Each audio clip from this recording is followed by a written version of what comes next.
That's fine, but if anyone stops us, I'll tell you right now, the girl is dead. Brimmed Hat said it offhandedly, as if he was giving a stranger the time of day. No one's going to stop us, I assured him. Our only concern is the girl's safety. I hoped that was true for all the parties involved. I'd seen Catherine and Tom Dunn briefly that morning. I knew that all they cared about was getting their little girl back tonight. Perspiration had begun to stream down my entire body. I had no control over that. The temperature was only in the mid-80s, but the humidity was high. I had started to worry about an inadvertent screw-up. Anything could go wrong here. It wasn't as if we'd practiced this maneuver right in the heart of Disney World and its unpredictable crowds. Listen, if the FBI sees me coming outside, somebody might approach us, I decided to tell the man.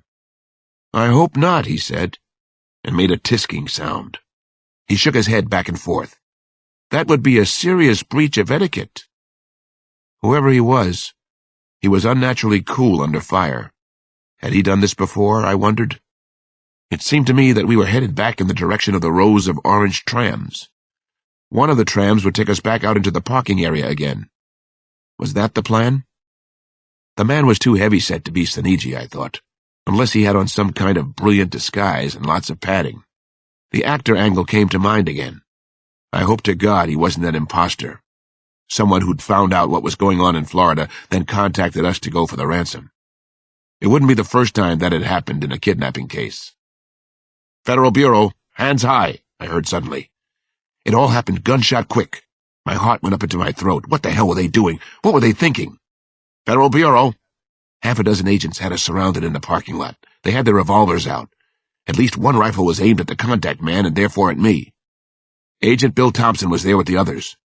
We only want to get the girl back, he said to me just moments ago. Back away. Back off. I lost it and yelled at them. Get the hell away from us. Get out of here.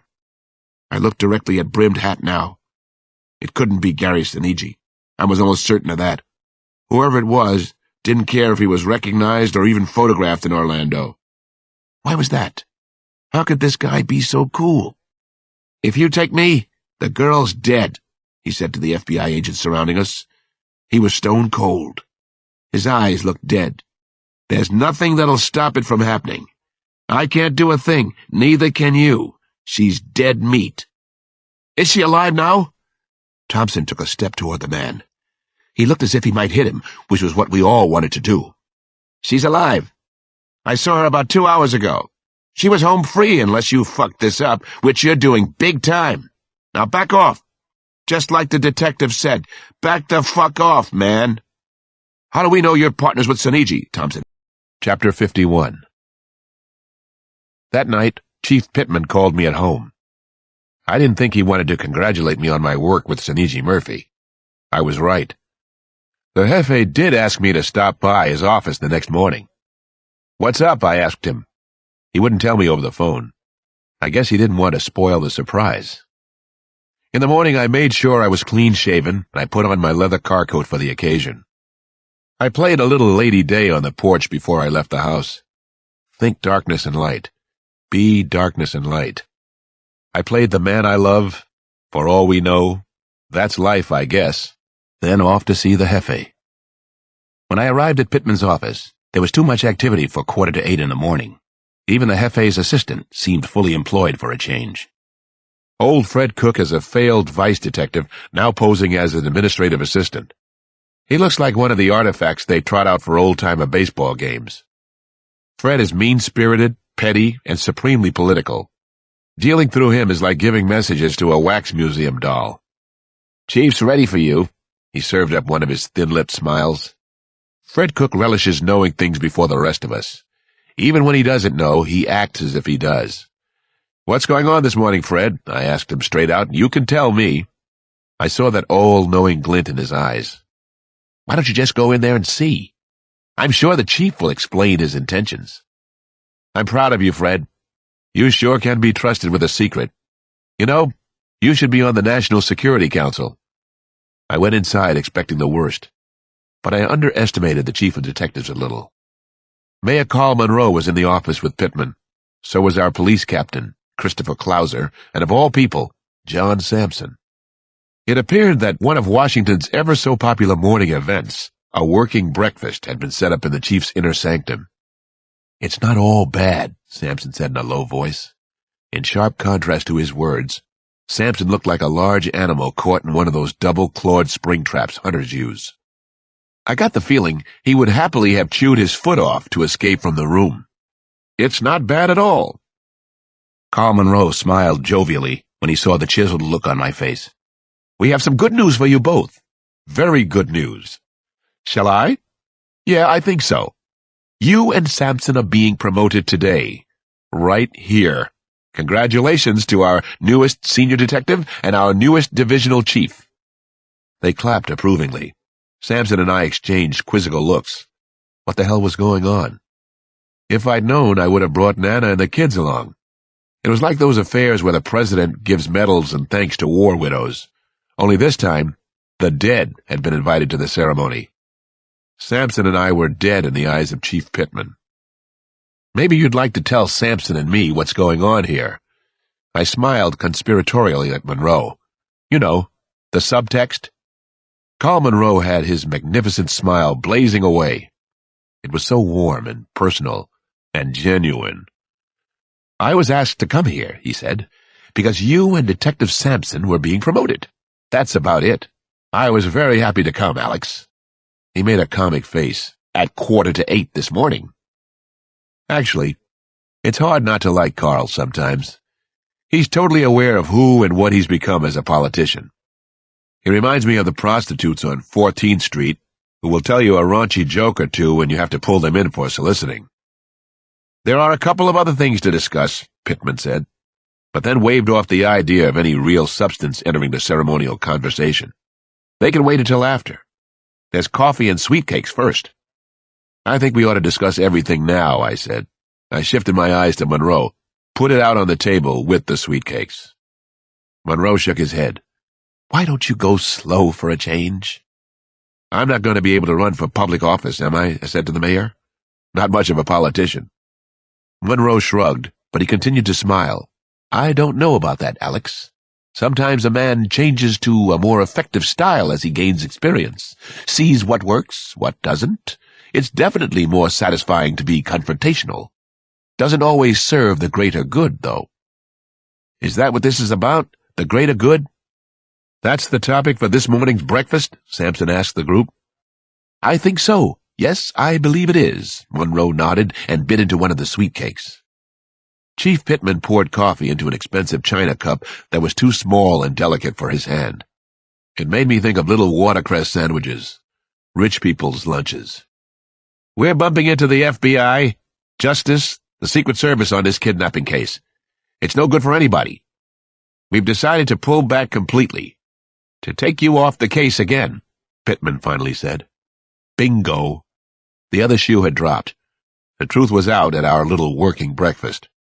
All of a sudden, everybody in the office was talking at once. At least two of us were shouting. Neat party. "This is total bullshit," Sampson told the mayor to his face, "and you know it. You do know it, don't you?" "I've begun sessions with Soniji Murphy," I said to Pittman and Monroe and Captain Clouser. "I hypnotized him yesterday. Jesus fucking Christ, no. Don't do this, not now. We're aware of your progress with Gary Soniji. We had to make a decision, and we've made it." "You want the truth, Alex?" Carl Monroe's voice suddenly rang out in the room. "You want to hear the truth about this?" I looked at him. "Always." Monroe stared right into my eyes. "A great deal of pressure has been used by the Attorney General on a lot of people in Washington. A huge trial will begin, I believe, within 6 weeks at the most. The Orient Express has already left the station, Alex. You're not on it. I'm not on it. It's gotten much bigger than either of us. Soniji Murphy is on it. The prosecutor, the Justice Department, has decided to stop your sessions with Soniji Murphy. A team of psychiatrists has been formally assigned to him. That's the way it will work from here on. That's the way it's going to be. This case has moved into a new phase, and our involvement won't be needed." Sampson and I walked out on our own party. Our involvement was no longer needed. Chapter 52. For the next week, I got home from work at a sane hour, usually between 6 and 6:30. No more 80 and 100-hour work weeks. Damon and Janelle couldn't have been happier if I'd been fired from the job outright.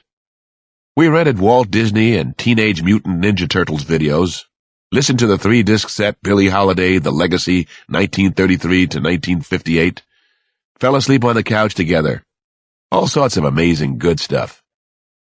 One afternoon, the kids and I visited Maria's gravesite. Neither Janny nor Damon had completely gotten over losing their mom.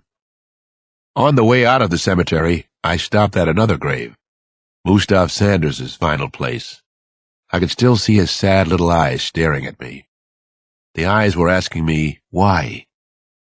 No answer yet, Mustaf, but I wasn't ready to give up. On a Saturday toward the end of summer, Sampson and I made the long drive to Princeton, New Jersey. Maggie Rose Dunn still hadn't been found. Neither had the $10 million ransom. We were rechecking everything on our own time. We talked to several neighbors of the Murphys. The Murphy family had all perished in a fire, but no one had suspected Gary. Gary Murphy had been a model student as far as everyone around Princeton knew. He graduated 4th in his class at the local high school, though he never seemed to study or compete. Nor did he get into any kind of trouble, at least none that his neighbors in Princeton knew about. The young man they described was similar to the Gary Murphy I'd interviewed at Lorton Prison. Everyone agreed, except for a single boyhood friend whom we located with some difficulty. The friend, Simon Conklin, now worked at one of the local produce markets as a greengrocer. He lived alone, about 15 miles outside Princeton Village. The reason we went looking for him was that Missy Murphy had mentioned Conklin to me. The FBI had interviewed him and gotten little for their efforts. At first, Simon Conklin refused to talk to us, to any more cops. When we threatened to haul him down to Washington, he finally opened up a little. Gary always had everybody fooled, Conklin told us in the disheveled living room of his small house. He was a tall, unkempt man. He seemed frazzled, and his clothes were hopelessly mismatched. He was very smart, though. He'd been a National Merit student, just like his friend Gary Murphy. Gary said the great ones always fooled everybody. Great ones in caps, you understand? Thus spake Gary. What did he mean, the great ones? I asked Conklin. I thought I could keep him talking, as long as I played to his ego. I could get what I needed out of Conklin. He called them the 99th percentile, Conklin confided to me. The creme de la creme. The best of the best. The world beaters, man. The best of what? Sampson wanted to know. I could tell he wasn't too fond of Simon Conklin. His shades were steaming up, but he was playing along, being the good listener so far. The best of the real psychos, Conklin said, and he smiled smugly. The ones who have always been out there and who will never, ever get caught. The ones who are too smart to get caught. They look down on everybody else. They show no pity, no mercy. They completely rule their own destinies. Gary Murphy was one of them? I asked. I knew that he wanted to talk now. About Gary, but also about himself. I sensed that Conklin considered himself in the 99th percentile. No, not according to Gary. He shook his head and kept the disturbing half-smile. According to Gary, he was a lot smarter than the 99th percentile. He always believed he was an original. The original. Called himself a freak of nature. Simon Conklin told us how he and Gary had lived on the same country road about 6 miles outside of town. They'd taken the school bus together. They'd been friends since they were 9 or 10. The road was the same one that led to the Lindbergh farmhouse in Hopewell. Simon Conklin told us that Gary Murphy had definitely paid his family back with the fire. He knew all about Gary's child abuse sufferings. He could never prove it, but he knew Gary had set the blaze. I'll tell you exactly how I know his plan. He told me, when we were 12 years old, Gary said he was going to get them for his 21st birthday. He said he'd do it so it looked like he was away at school, that he'd never be a suspect. And that's what the boy did, didn't he? He waited for 9 long years. He had a 9-year plan for that one. We talked to Simon Conklin for 3 hours one day, then 5 more hours the following day. He told a series of sad and gruesome stories.